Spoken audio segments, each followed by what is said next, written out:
No vídeo de hoje, pessoal, vou fazer uma análise completa do maior frigorífico produtor de carne bovina brasileiro, a Minerva Foods. Código de negociação BIF3, uma das melhores ações para a gente ganhar em dólar investindo em reais.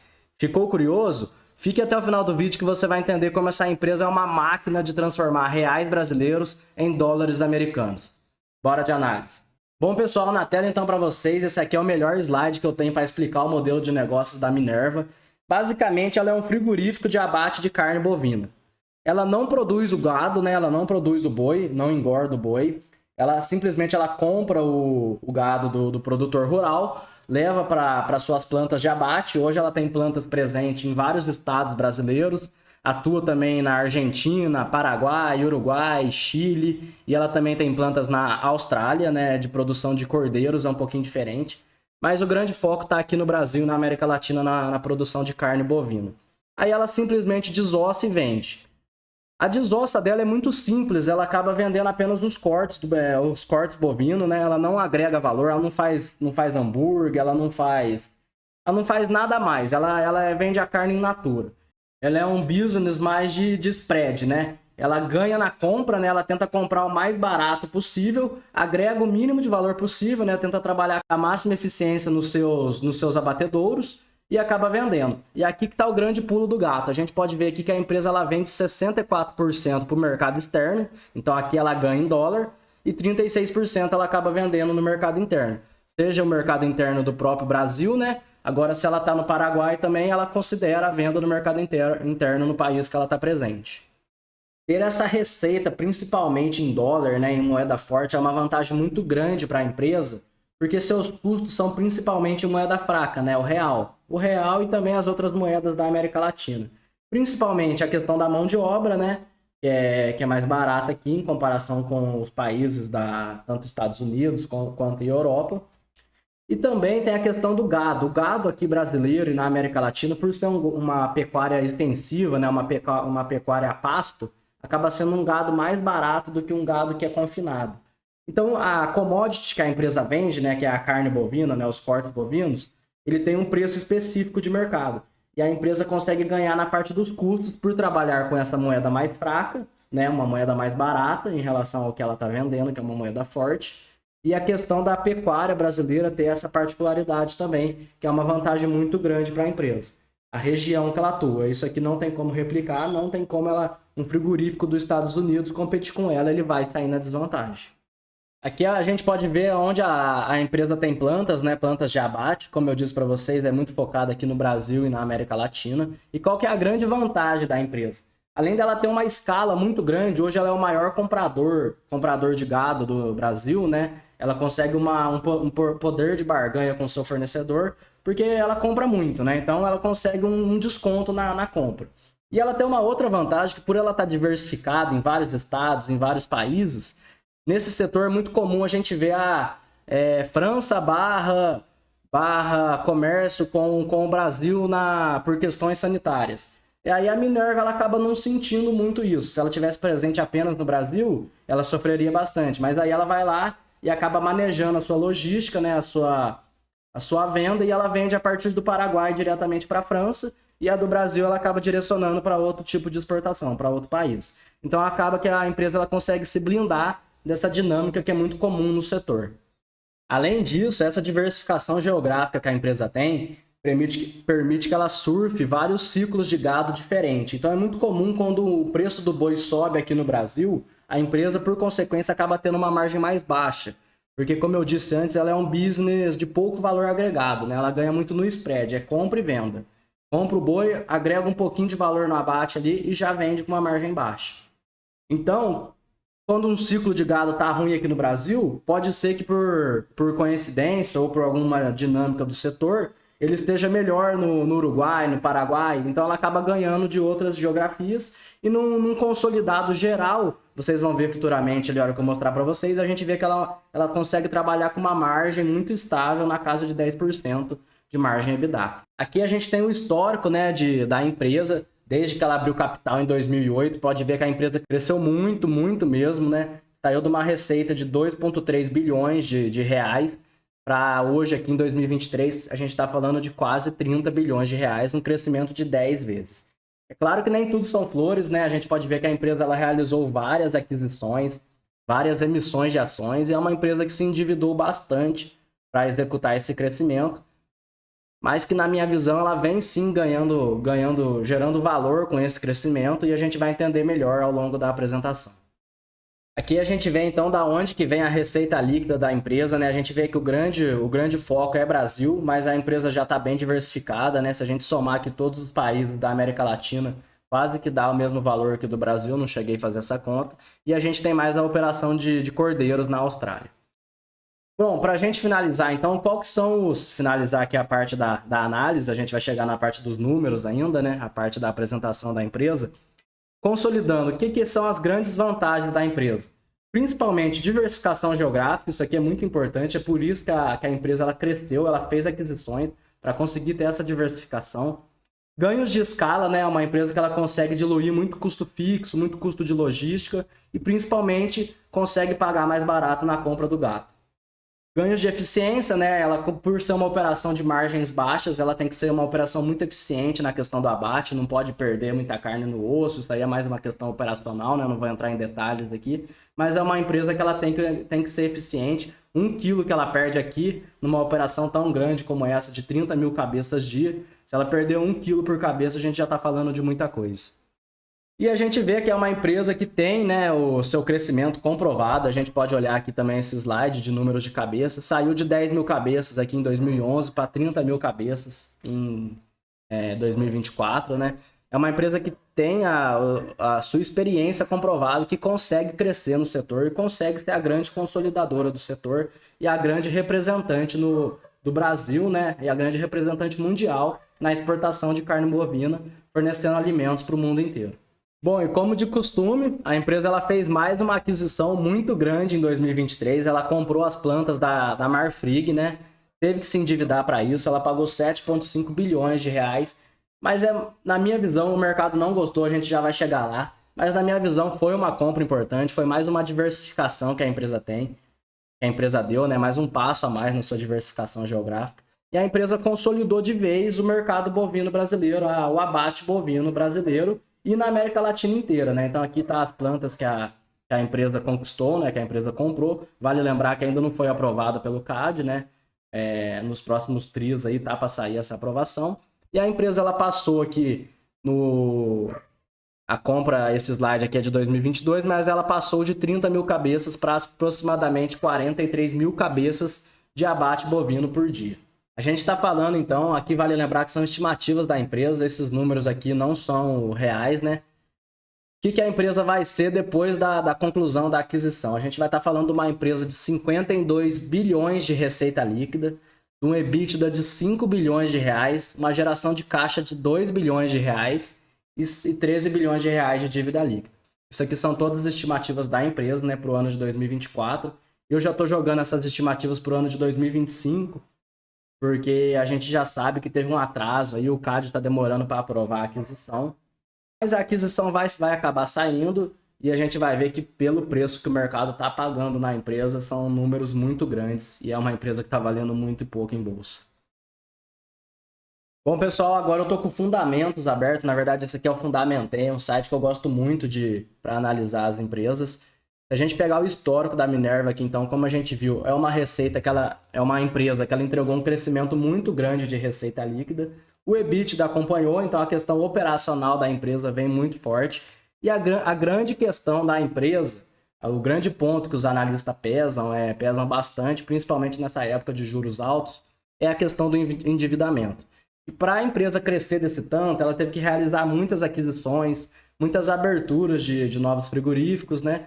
E ela teve que fazer tanto emissões de ações, né, que ela diluiu o acionista, quanto endividamento, né, endividamento bancário. Mas aí é que entra uma análise mais aprofundada da empresa, que muitas pessoas param por aqui, né, ficam com medo, acham que a empresa não gera valor. E eu até acho que a empresa poderia melhorar bastante essa questão de geração de valor que ela vem gerando, entregando para os acionistas. Eu acredito que ela melhorou isso de 2020, 2021 para cá. lá pelos anos de 2013, 2014 a 2017, a empresa emitia muitas ações e isso acaba pesando demais na geração de valor para o acionista. E a gente pode ver que o preço da ação, né, se a gente puxar mais aqui para cima, aqui a gente tem a diluição, né, a emissão de ações. Então a gente vê que ó, cada período desse aqui são novas ações que a empresa vem emitindo ao mercado que acaba diluindo os acionistas. Então essa diluição tem que ser compensada por uma maior receita e uma maior geração de caixa. Mas isso já é passado, né? A gente vê aqui a cotação da empresa. É uma empresa que ela nunca teve uma cotação que saiu muito do lugar, né? Tem muitos altos e baixos. Isso aqui é pós-aquisição dos ativos da Marfrig. O mercado penalizou demais, ficou com muito medo. E na minha visão, o mercado está precificando muito pouco, né? Está pagando muito pouco pela empresa ou está vendo um risco muito grande que eu, no momento, não enxergo. Se fosse aqui, lá pelos anos, como eu disse agora há pouco, lá pelos anos de 2015, 2016, era uma empresa mais frágil, ela pagava um custo de dívida mais alto, era uma empresa menor, menos diversificada. Mas hoje em dia eu não encaro ela como essa empresa, eu acho que a empresa já mostrou que operacionalmente é uma empresa que sabe operar, que sabe executar muito bem o setor que atua e é uma empresa que consolidou o mercado. Então, na minha visão, agora nos próximos anos ela vai surfar muito bem esse mercado, vai ganhar em dólar, está pagando uma dívida barata e tem um crescimento muito grande pela frente e agora é apenas gerar caixa e desalavancar. Vamos voltar nos números lá então. Bom, então, aqui a gente tem os números da empresa, então a gente vê que na parte do EBITDA a empresa entrega um crescimento muito bom. Aqui teve uma questão da Argentina, a questão da desvalorização cambial da Argentina. Se não fosse isso, a empresa ia ter crescido esse ano também, ou apenas mantido o crescimento. Então, é uma empresa que ela entrega crescimento de receita, entrega crescimento de EBITDA, e o grande problema dela, né, é a dívida líquida muito grande, e o resultado financeiro que acaba pesando no negócio. Então, a gente vê aqui que o resultado financeiro, durante muito tempo, né, causou um prejuízo grande para ela, mas esse prejuízo é muito difícil de analisar. Eu gosto de analisar, principalmente essas empresas muito endividadas, com ganho em receita em dólar, dívida em dólar, a gente tem que analisar pelo fluxo de caixa. E não é esse aqui não, esse aqui também ele não tem o desconto dos juros que a empresa paga, né? Aqui parece ser muito bom, a empresa gerando 2 bi por ano de caixa, né? Mas na verdade não tem o desconto dos juros que ela está pagando da dívida, que faz parte desse resultado financeiro, mas a gente vai ver que esse resultado financeiro não é bem caixa. Então vamos lá para a tabela do fluxo de caixa da empresa para a gente analisar melhor. Bom, pessoal, na tela então para vocês, aqui está o fluxo de caixa da empresa. Eu gosto de analisar por esse aqui que a empresa dá para a gente, porque aqui ela mostra tudo que teve o resultado financeiro caixa. Porque quando a gente olha o resultado financeiro contábil, por a empresa mexer com muita opções de mercado, normalmente ela costuma travar o preço da compra do boi, o preço de venda. Ela trava muito no resultado financeiro para manter um EBITDA mais estável. Então, como a gente viu lá, o EBITDA dela é um reloginho. Mas por quê? O setor dela, ele não é esse reloginho todo. Tem variações no preço de compra de gado, tem variações no preço de venda de carne. Só que a empresa, ela costuma travar muito bem essa operação, por isso que eu falo que ela é uma operação de spread. Ela mesma se denomina assim. Então ela trava o custo trava o custo de compra e trava o preço de venda e ela acaba tendo muita variação cambial, né, também. Então aqui entra tudo. Então aqui entra realmente o que a empresa gastou, tanto com isso que eu acabei de dizer, quanto com o custo da dívida mesmo, que a gente viu lá que é bem grande a dívida líquida da empresa. Então a gente tem aqui uma empresa que está gerando 2,5 bilhões de EBITDA. A gente viu que para o ano de 2025 a empresa tem estimativas pós-consolidação da aquisição de chegar a 5 bilhões de reais de EBITDA. É uma empresa que vai aumentar seu CAPEX, né, para o ano de 2025.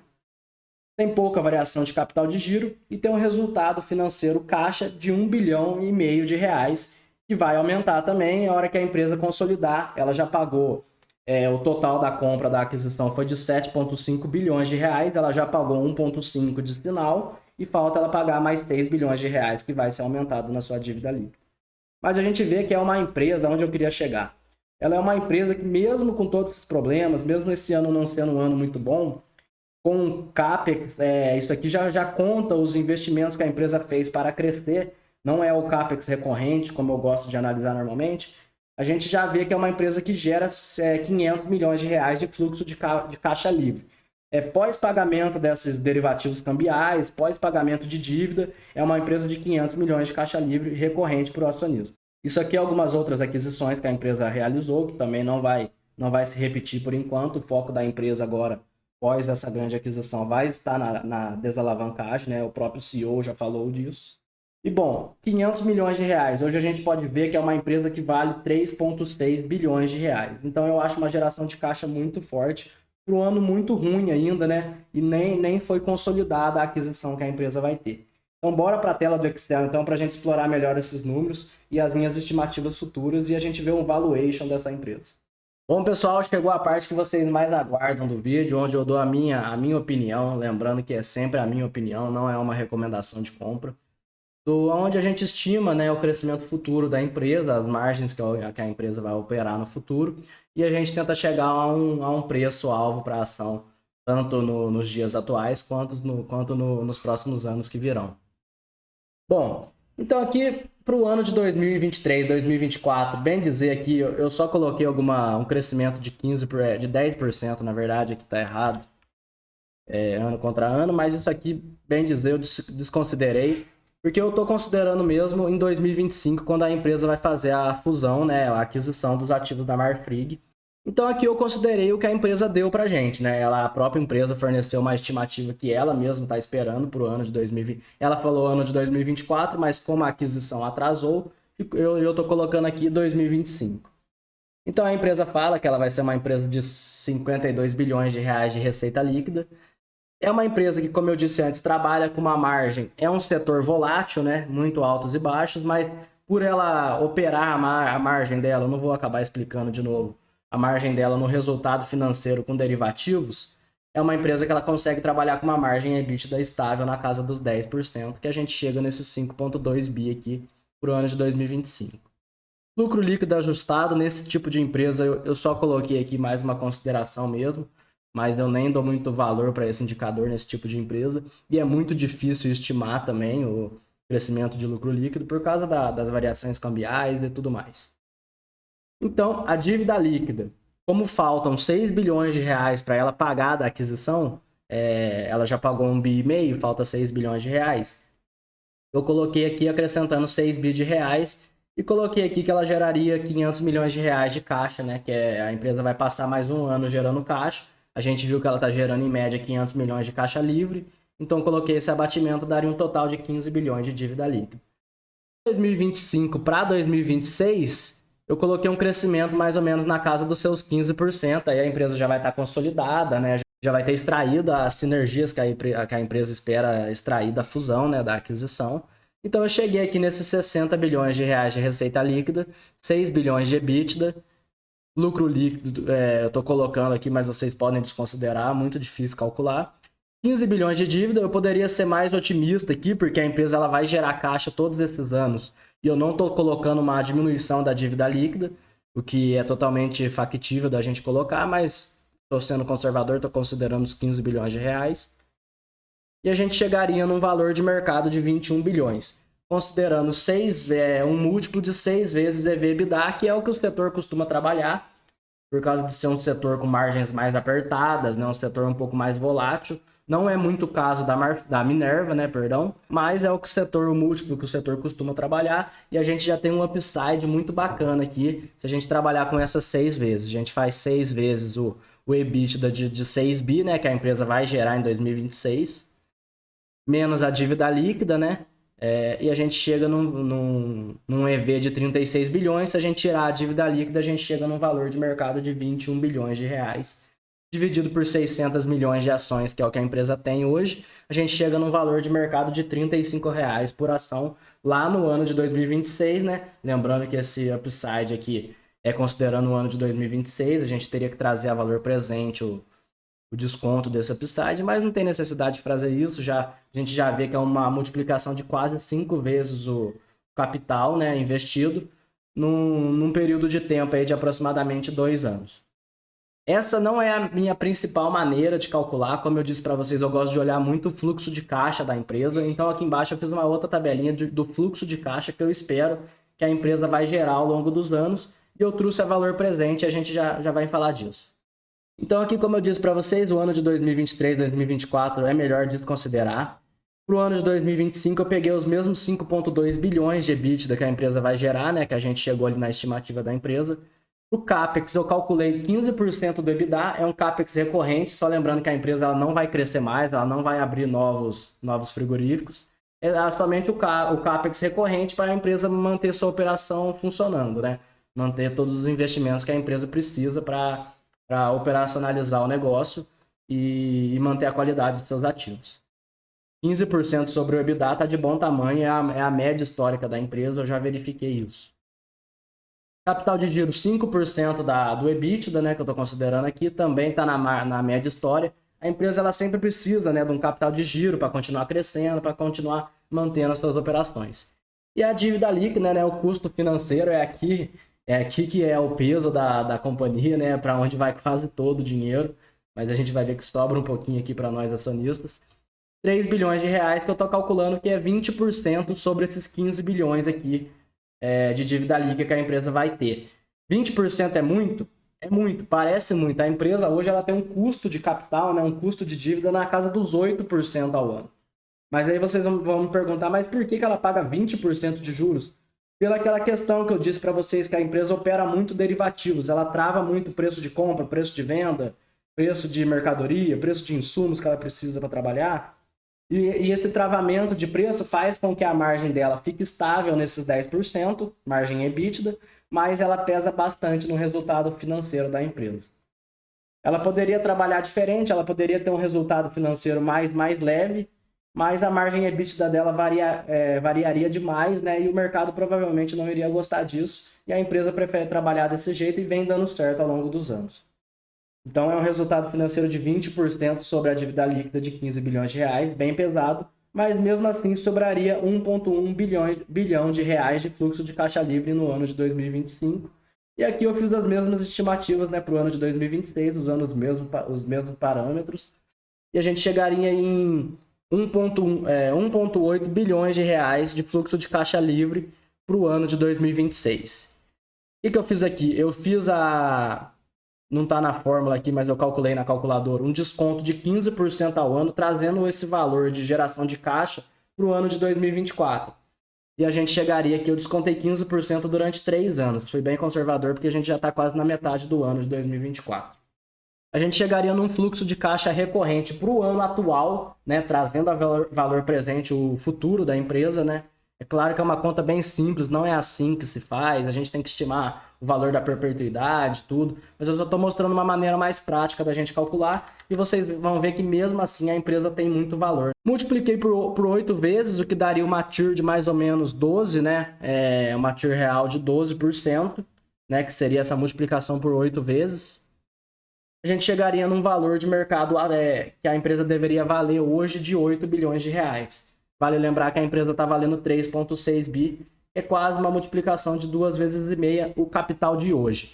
E daria mais ou menos essas 5 vezes, né, o capital de 2026 também, 5 vezes para 2026. São duas maneiras diferentes de calcular. Eu acredito que a empresa ela tem esse potencial aqui de mais de 5 vezes para o ano de 2026.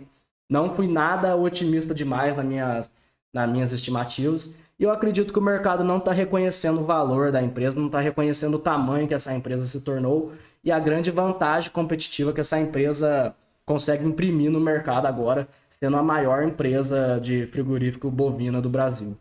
Do Brasil e da América Latina e provavelmente do mundo. Isso aí eu não tenho informações suficientes para afirmar, mas acredito que sim. Bom, pessoal, finalizando então, a gente vê aí que a gente tem no mercado hoje uma empresa muito barata, uma empresa que tem receitas em dólar, muito sólida, que cresce ao longo dos anos e que o mercado hoje eu acho que não está dando o devido valor, o mercado vem penalizando demais empresas alavancadas, mas é aí que a gente entra, a gente tem que atuar nessa hora e é assim que a gente consegue ganhar dinheiro no mercado, assumindo riscos que o mercado acha que são riscos demais, mas a gente acha que é um risco um pouco mais baixo e a relação risco-retorno favorece a gente. Beleza? Então, pessoal, quem gostou do vídeo, não esquece de deixar um like, se inscrever no canal e a gente se vê no próximo vídeo. Até mais!